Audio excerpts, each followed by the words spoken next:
Oh boy, I sure do love playing this game with a mouse. I can aim with great accuracy and I feel totally in control.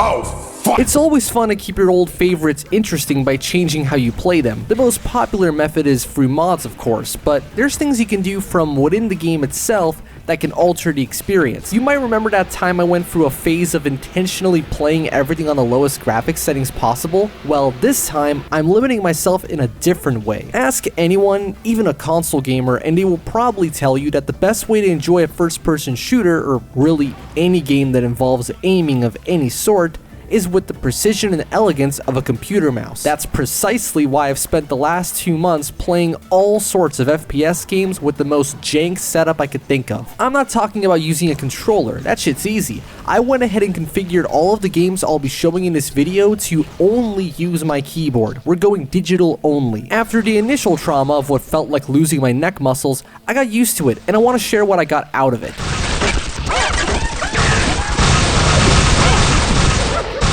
There are things you learn when you choose to play a mouse-driven game without a mouse, at least if you intend to play it well. The first of which is less of a technique and more of a realization. I finally understand why some people prefer to use inverted aiming controls, at least on the Y-axis. With a mouse, I think of my right hand as my character's head and lead it where I want to go. So camera inversion would only confuse me. But for whatever reason, when I switch to using digital keys for the same function, things change. Now, I feel more as if my right hand is holding the back of the player's skull, making the idea that pushing forward would look down and vice versa more natural. I've also never appreciated in-game sensitivity settings until now. Typically, I'll want my mouse to be as sensitive as possible, within reason of course, so I can minimize the amount of physical movement required to scan the environment. But when your inputs are all or nothing, dialing in the sensitivity just right is an essential part of getting any playability out of this control scheme. You want to find a balance between being able to look around quickly as to not hamper your reaction time,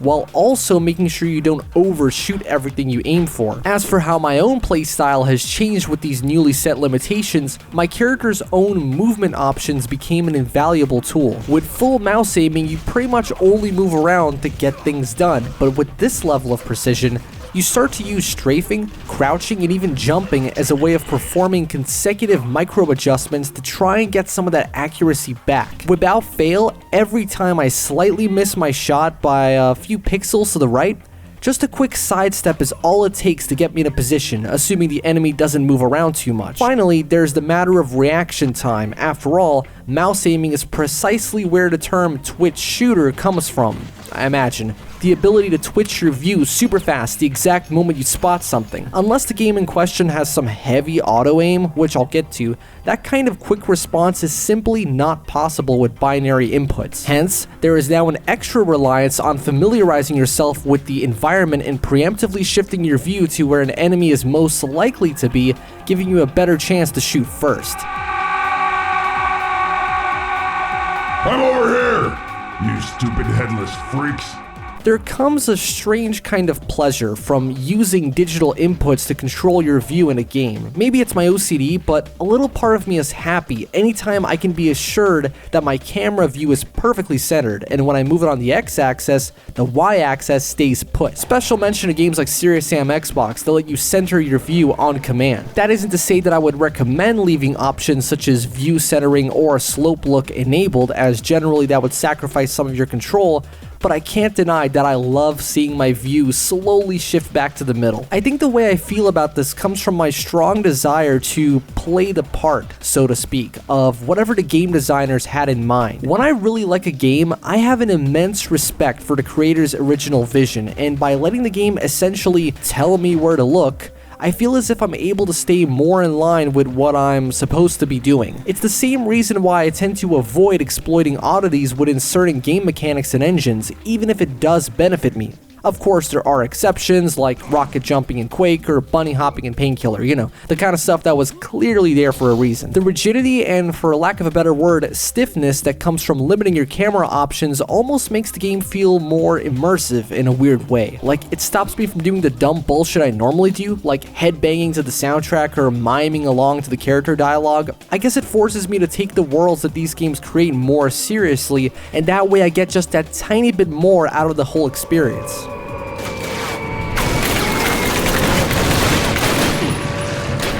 Unless you haven't brushed up on your FPS history in a while, you're probably aware that what I'm doing right now isn't too far off from how these sorts of games used to play on PC. Before the mouse and keyboard revolution of the deathmatch days, you basically had tank controls with maybe 2 separate strafe buttons. Due to the simplicity of such a control scheme, there really wasn't that big of a divide between how you would control an FPS on the Super Nintendo or Genesis versus MS-DOS, physical properties of the controller aside. But as the mouse became the preferred way to look around and as analog sticks made their way to consoles, you started to see a more colorful picture in how each platform shooters dealt with that disparity. It was common for games to have a mix of Doom controls and a more precise aiming mode that takes advantage of the analog stick, especially on N64. The PS1 and Saturn had a much bigger hurdle to jump over due to the lack of an analog stick by default, but thanks to the 4 shoulder buttons on the classic PS1 pad, I find going back to shooters on that platform to be far smoother than it had any right to be. Quake 2, for example, on PS1 controls like a modern shooter, assuming you configure your layout correctly, while earlier games like Jumping Flash don't suffer too much from a more archaic method of view control,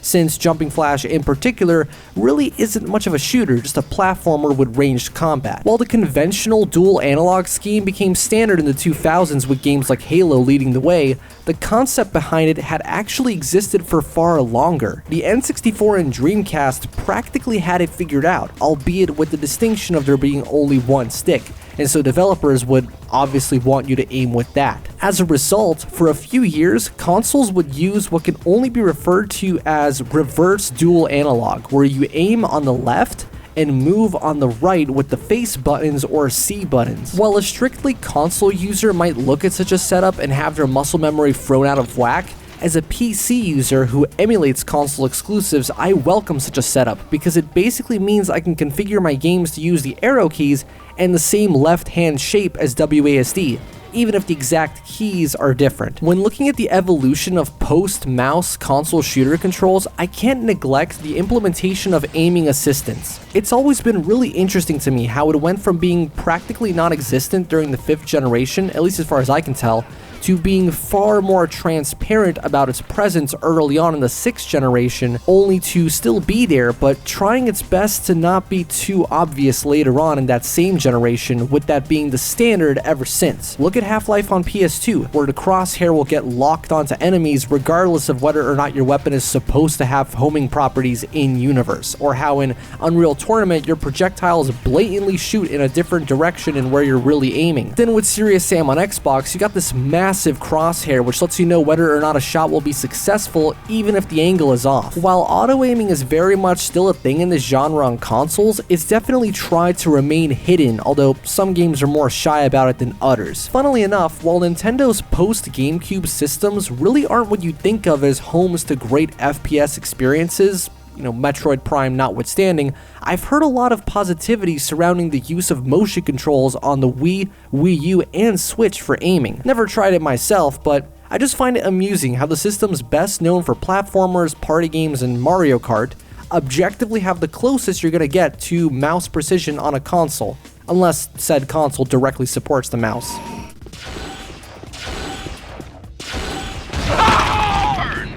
Recall back to when I said that the amount of control you have over your camera movement can affect your immersion in the game's world. Although I do have to agree that ultimately the trade-off in precision isn't worth it for that fleeting feeling of really being there. I found an example where limiting your control elevates the theming and ambience that the artists were going for. It's common knowledge that the survival horror games of old weren't particularly scary due to their visuals and storytelling, but instead they got under your skin by forcing forcing you to deal with extremely awkward and unresponsive controls by design. Now, take a game that, while visually and sonically is unmistakably dark and morbid, but traditionally has the kind of controls that makes traversing its levels an effortless stroll.